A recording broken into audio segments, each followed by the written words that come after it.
عبدالرحمن بن عوف رضی الله عنه مبارک یو ځلې یو کس ورته راغی ورته وایي ما ته لږه دو درې ګډې په کار دي زما کور کې بچي دي او د هغوی د پیو د پاره څه د پیو انتظام نشته. عبدالرحمن بن عوف رضی الله عنه مبارک ورته وایي ته لږ را دننه شه. نو خپل کور والی ډډې ته کړه وایي ته را دننه شه چې را دننه کړو. نو ورته وایي د چیلو کې وګوره. نو هغه را ولګېد په یو چیلۍ باندې لاس کېښود وایي دا بس یوه کافي ده.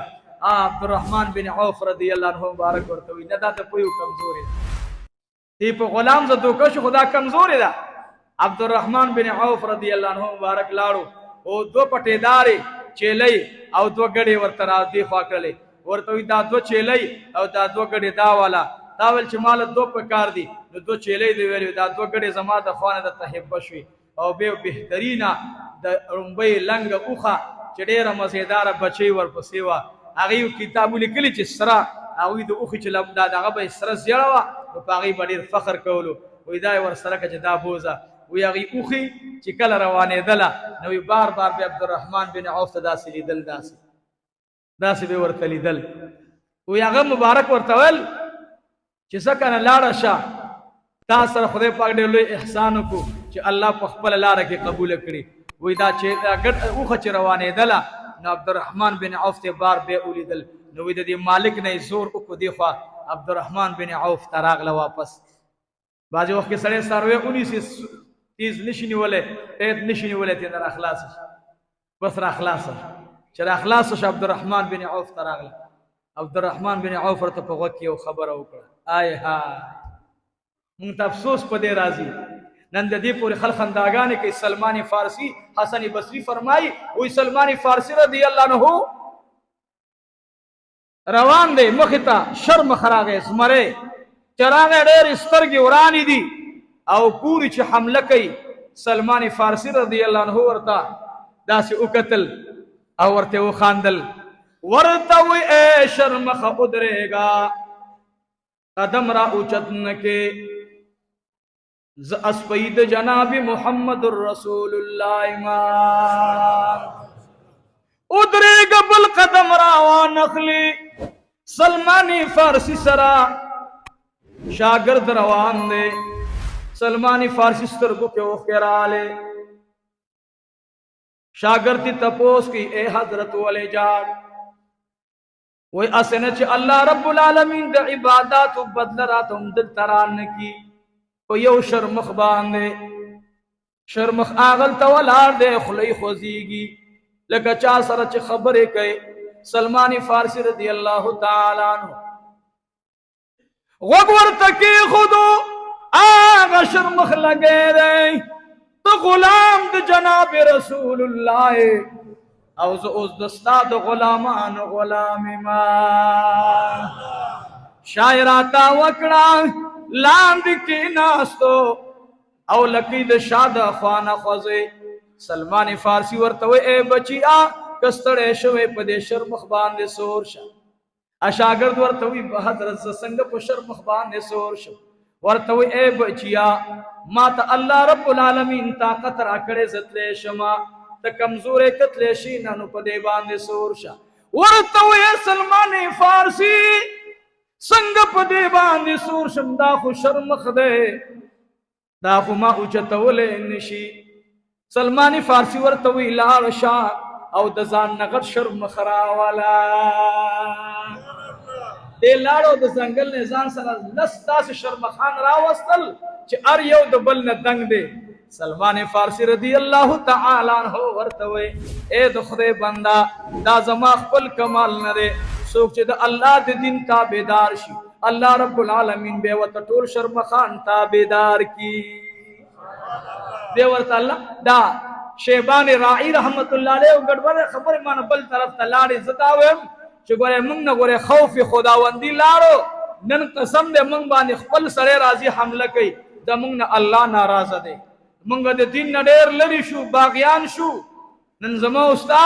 په محله کې داسې څوک وي قسم دې چې هغه یوې نوړۍ ته محتاجي. موږ د هغې د حال نه خبر ما یو خبره کړې وې او مولانا صاحب په ما ډېر عزت رد وکړو. ما دل مولوي صاحب دا خو ته خلقو کې یو قسم خبرې پیدا کې خلق په علماو بدګمانه کې مال نه روم بدګمانه کول نشته. خبره دا درونو چې مالم دا پکار دی، زه مولایم مالم دا پکار دی چې زه د خپل ګاونډي تپوس کوم. مونږه یو خبره کړې وه ما په سوچ مې وړاندې چې رونو سرسیا دا د فقیرانو حق دی ورکوئ. ویلې مې وکړه مې نه وویلې، تاسو ټولو ته پته لګي ما خبره کړې وه. چا به دغه وکړو چې مولوي صاحب تاسې دا خبره بار بار کوم. ما ویل رونو دا خو اوس محله کې داسې غریب سړی دی چې هغه د خپل حال نه ډېر کمزوری دی. اوس سرسیم دې زه والم، زکات هم لا ما تړلې ده، زکات هم زما، سرسیم زما او هلیسقات هم زما. نو ګوره دا غریبانان خو چاته سوال نشي کولی. زما خو درخواست دا دی چې امام په موږ او تاسې باندې د تنخواه حق لري چې تنخواه ورته مقرره. الله دې ټولو ته دا توفیق ورکړي. او سرسیا او زکات کې تپوس کوه، سرسیا او زکات کې تپوس. دا خو داسې یو شی دی چې دا د مال خیره دی. ما ته اوس یو وجي څه پیسې راکړې، الله رب العالمین دې ورته په دواړه جهانه بدلې ورکړي. ما بل زما یو ورور دی مالدار ځان سره کېده به پې چې لنګر شروع شو وړه به پې راوړه. اوس مال جب کې مې واچولې نو کور ته مې یوړې. انسان خو ډېر کمزوری دی. په دو شیانو باندې به ګورې قلم ټکی کېږي نه رونو ښه. یو چې زه خطه کړی ما مړه په ما خو د امتحان راشي، زه والله که د چا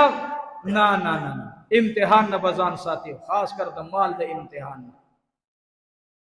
د مال امتحان نه به ځان ساتي. رونو چا درته پردی امانت در کولو پټي مې رسوئ، امانت کې خیانت مه کوئ. یو دویم دا چې چاته یو څیز ورکې نو هغه ته هم داسې پکې موقع ورکوه چې تا ته شرعن یو فتوا درکړي. ما ته بله ورځ یو ملګري موبایل کړی، الله دې دواړه جهان سره د ستا څخه ښایسته کړي. ما ته وایي مولوي صاحب په تاسې زکات کېږي؟ تعالی زکات درلود. نه الحمدلله. ما زکات ولې کېږي؟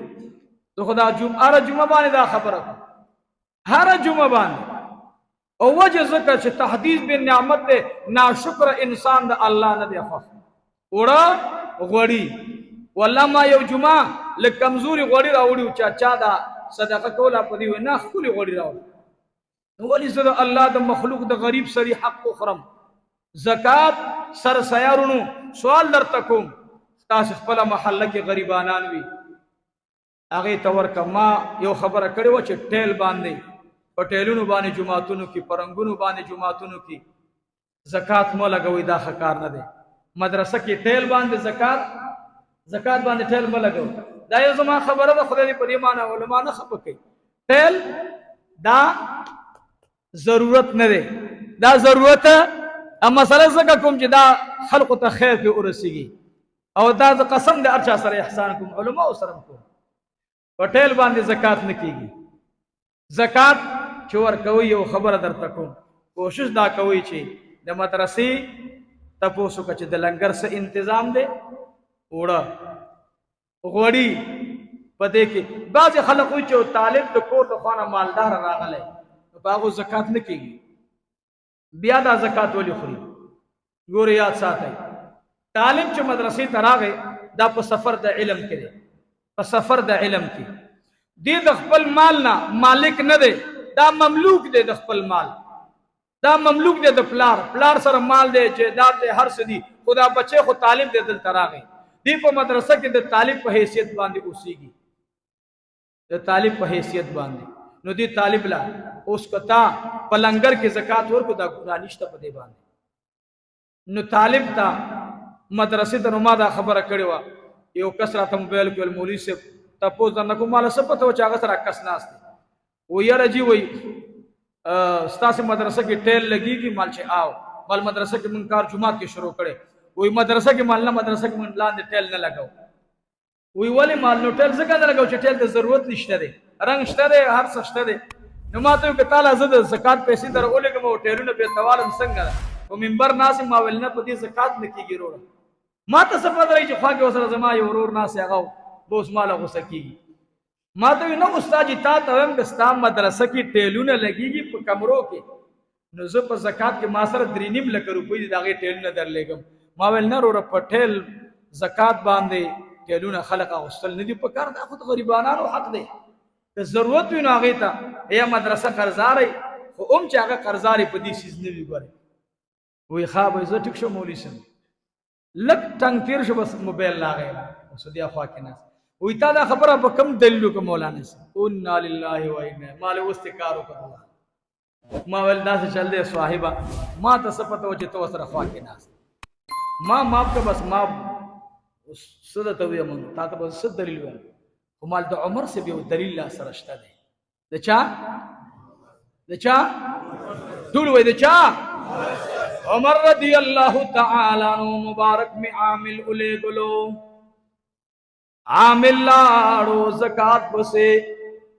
زکات راغن کو رائیوڑو عمر رضی اللہ تعالی عنہ ورتوی اے عاملہ تمالی گلوی پا کمزوری اسبان دے استی تکڑ اسراوستو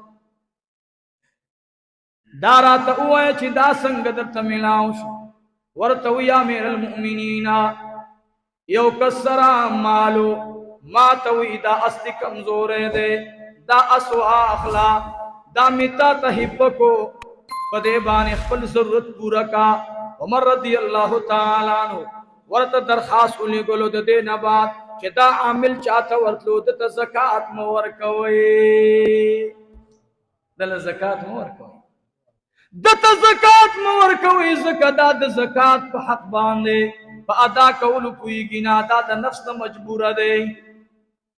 خطبی باندے عمر فاروق دو جمینہ علاوہ کے ناس منبر باندے خطبہ الولی ورتوی اے خلق قرآن ازدیش ما دا جناب رسول اللہ نا اوری دی دی چدیو چاپ کور کے جدید پار دا بدا خو کمزور دا او بل سڑے ورتوی دا بل رکا بل در تزپ زکاة کی اخلما دی زکاة قبل ان کی تبا اللہ پورز قیمت باندے عذاب اور کی زکاة دا بخود خو کمزور دا دی پہ خل ضرورت پورا کولے شو نمال مولانا سے ماں تا دغیو خبر یاد دا چو بغیر دا ٹیل نے جماعت کے و مدرسہ کی وقت تاسبو چو مولانا سے تاپا کے زکاة لگولے نا الحمدللہ دا پیلری دا پا زکاة ندی شروع دا دا مزدور پیسی پا زکاة مانا دی ورکڑی الحمدللہ سوچ اونا کئی تاسبو دا اللہ نے یریگی فالحمدللہ عزت دیر زیت یریگم ماویم قسم دا تخرم زمان سر کی درد رازی بیگام مانا زمان خپلی ورون دا تپوس کو دیز در مولی سے منگا دا سرسیدی طالبانو تا ورکولی شو مرسک مصر طالبان مال بلکلی ورک خو بل طالب تے ورک حالانکہ الحمدللہ ہوئی کما آدھے جون ضرورت پورا کری دے الحمدللہ بچو تا بیم دو جوڑی دویلم دو جوڑی دا خبر انا دال او چه سب روجہ کی ما خوللی زا آغی مرگونو تا خوشخبری ورکم چه گوڑے خدا قسم دے سر پشمنی مال ما زانتا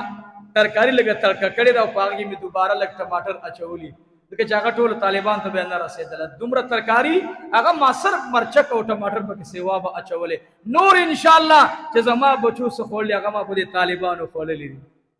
او چه کم میں ما اگوستی امی طالبانو تور کری الحمدللہ خویات ساتی رنو دا دن دے منگ با بدے بانے چانا یرنکو چه پدے پلان کے خفنشنو زکاة دا اللہ حق دے دا با دا سمنگو تاسو ورکو چلون بے بور باندے علم راول یو دویم دا چه دا غی خلقو تمیم درخواست چکم خلق زکاتو نراغن دی مدرسی جوڑاول پا منگ باندے فرض عین ندی گوئی لازم ندی مدرسہ خود حکومت کار دیا گا پہ جوڑے منگ دی از منگ اسلامی حکومتو نا مدرسے جوڑے او کچا مدرسے تا دا سی مشورہ در نواغست چیرو را اس فی الحال دا پارا لیکن ما چاہتا ویلو مال دا سرسید اخپلوان و غریبانانو تا اولے گا یہ لاکھ 20 روپے تقریباً برابر دل پشمنے معلوم مالداب اگے پیارا اولے گل اللہ دی و اجر عظیم کی زم مرگری سر پرتی دی الحمدللہ دل تعالی اگا پیسے منگ بلگو انشاءاللہ پس باندې د مدرسې پس چې ضرورت باغې به لګو انشاءالله العزیز درخواست میں دا درنو عمر رضی اللہ عنہ وی ما اولیدل چې څوک د عبدالرحمن بن عوف تمویل تر وړاندې اجمه تر وړاندې جمع وشو دو خبرې کړي یو خبره ده عمر رضی اللہ دو خبری کری یو خبر ادا کری منگوی زوی وی چه منگا خپل پلار اوگی تا لاسونا ورلان دکل اچت مکو نما تمی پلار ویل چی بچی اوین روانا دا دی تلاس کی دا ما ویل پلار دیر خداوین ما بندکڑا زما پلار وی بچی آتے مموالے نشما او اے زویا ما دو جماعت نمو اباس چی من مکمل شد سار وی زما دې د خدای په ذات قسم وي زما پلار چې کلا عبدالرحمن بن عوف سجدی ته لاړو صحابه سجدی ته لاړ زما پلار جړلو زور ترالم بابا جانا در سیوا دے ما توی بچی در تجانمنا ما در رسول اللہ نا اوریدلیو چی امام سجدی تلان شی مقتدی ور سر سملان شی اللہ رب العالمین جلال کے راشی زمادی پخپل جلال قسم وی زبدا یو قسم بغیر د بخن پریدم نا ټول تب بخن کوما جانم بچی پدی باندې جانم چې خلق سجدی تلال زخکت کی دے شمانا و بچی سجدہ لگولن شما مامی پلار تلی دل ما بجلل ما توی بچی جاڑا ما دو خبرو خیل ساتا مال بابا جان ہویا ویڑن بی خبر دادا بچیان چی اولاستی چاپ زنزرنو تللیوی و بچی بلاستی کلاوی تکبیر تحریمی سرا جمی سر منسکوان پیرا کوئل اے بچڑیا جماعت مشاڑوا اخیر وقت بدا سرانشی ما دا نبی علیہ السلام نا اورید لی دی جد خلق جماعتو نا بازی وقت کرا ڈکوی بازی وقت کی بتشی یارو ما دی حدیث تا قتل دا عمر سے دی اثر تا ملی دل چو خدا پاک اوس چو سوچو گم دا روجہ دا گورے روجہ دا زمان جماعتو نا ڈک کتشی دی وقت طولوئے ڈک کتشی زمانم بیکارا سڑیلا بلشتا دے نمام بگی تقریبا الحمدللہ صدور پینز ختمون بغیر تراؤنا برابر کا الحمدللہ ندا دروجی برکت تے بیا من قرآن نرالو قرآن شریف بیا منگا نرالو نا الحمدللہ زمان بازرون دی دا سرالی الحمدللہ ار وقت جماعت کے جزر آشم اگوی پی سر ورخکتا کرے خودے دی منگ دا قرآن شریف دا تلاوت عادت کی قرآن شریف با نئے یتیم کو دا برا اخلو انشاءاللہ قرآن شریف با اوستاخ کے نگدو را اخلو بای کنبی را اخلو جواب را یو دویم دا بچیا جب تبا امیش لاس وردن نکے تش وردن نکو ڈکے را اوباسا مول لارا داولے وی اللہ رب العالمین تسخی لاس وحد دے بل لارا بل نصیحت راتاو کا بل راتے ہوئے چھ بچیا دستنگیرو قدر کوا بچیا بل نصیحت در تا کمران ازدیشا دا اہل بیتو عزت سادا چا عزت سادا اہل بیت کوئی پتی خبر ہے کہ پلاک پا جڑا شو کوئی ماں ورطول چی بابا جانا پتی اخیری خبر پا جڑا شو او بچیا خیل کوا گورے خطا نشی اہل بیت دا نوسید جناب رسول اللہ صلی اللہ علیہ وسلم او اللہ قرآن کریم نے دی متعلق آیات راولے بلو نو اے زویا دا اغی خلقو بڑیر خیل ساتی مامی پلار تویل پلارا دا علی رضی اللہ عنہ ما تویل دا خاندان رسول طول عزت و قدر بکے انشاءاللہ عبداللہ ابن عمر رضی اللہ عنہما یوزلی سگو تراغی ورطوی یا دا عمر فاروق زویا زما یو درخواست ہے ورطوی دیر خدا سدی وی ما تا دا سے عمل اخایا چی جنت کی ما تا اللہ دا سے مکان را نصیب کی چی دا غین دا رسول اللہ زیرت کو ما نبی علیہ السلام گورم دا آقا مبارک ملاقات کو ما دا سے عمل را تا اخایا عبداللہ ابن عمر ورتسوی ورتوی اے بچڑیا دا اہل بیت قدر کوا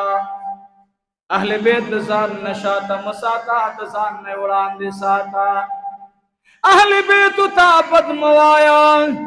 اہل بیت تا کنزل مکوا زکر نبی علیہ السلام ہم جوار گوان کے بابو بکر صدیق ہوئی بیستر کی خطکڑی زما پلار بھئی بے اجل عثمان ذنورین بھئی او بے اولد دی ٹولو دا محل دروازہ با علی شیر خداوی سوک چھ دا علی خوخوی پا دی دروازہ بدن نکی گی او سوک چھ دا علی خوخ نبی اغیب نزی اے بچیا دا اہل بیتو قدر کوا دا سڑوی زما دی تو خدے پزاد تسمی دی وقت پورے ما دا اہل بیتو قدر نکولو ما با اہل بیتو تلید اللہ ویراغلم عراق ترا ارسیدلم علتا یوسو کورد اہل بیتو موجودو اتابعی دے ویچ کل راغلم ما اگوی تا درخواستو کستاسی دا جن ضروریات سے دی وی هغه کې یو بوډۍ ښځه وه وی هغه ویل چې زمونږ د ژوند ضروريات مونږ چاته نه بیانوو وجه څه ده چې مونږ ته الله ډېر لوی دولت راکړی ما چې څه دولت یې درکړی وی مونږ به د جنت د ابوبکر او د عمر او د عثمان دروازه مونږ یو چې زمونږ څوک خوښېږي داخلېږي به او چې زمونږ څوک نه خوښېږي د نبي علیه السلام ګوان به ورته نه حاصلېږي وی دا تابعي په چغو چغو وجړل چې والله دغه مې د عبدالله ابن عمر نه مو اورېدل دغه رنګ عبدالله ابن عمر هم وفرمایل عبدالله ابن عمر کې دو صفت یو پکې سوا صله رحمي وه یو پکې سوا سخا وه او دریم پکې دا و چې جمع سره یې مونځ کولو د جمع پابندي به یې کوله ما مخکې جمعه باندې د هغه واقعه بیان کړې وه چې کله اذان وکړو نو ټول څاروي